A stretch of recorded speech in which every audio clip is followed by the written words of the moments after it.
3 August 2024 Dhaka বিশ্ববিদ্যালয়ের কেন্দ্রীয় শহীদ মিনারে শিক্ষার্থী জনতার এক বিশাল সমাবেশের আয়োজন করা হয়।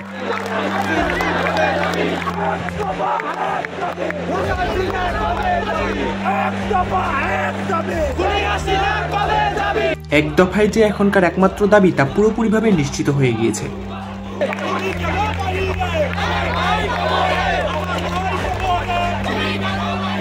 শিক্ষার্থীদের সম্মিলিতভাবে সরকার পতন এবং খুনিদের শাস্তির জন্য স্লোগান দিতে দেখা যায়।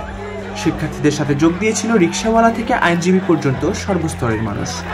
সাবেক সংসদ সদস্য ব্যারিস্টার রুমিন ফারহানাকেও শিক্ষার্থীদের সাথে স্লোগান দিতে দেখা গিয়েছে।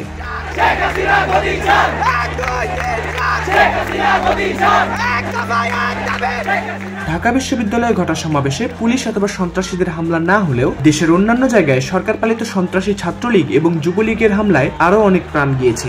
কুমিল্লা, মাওনা এবং গাজীপুর থেকে মৃতের তালিকায় যুক্ত হয়েছে আরও প্রায় 2 ডজন মানুষ।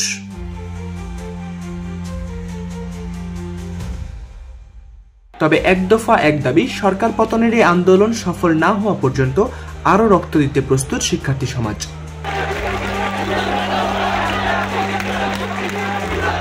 From Bangladesh, Voice of Students.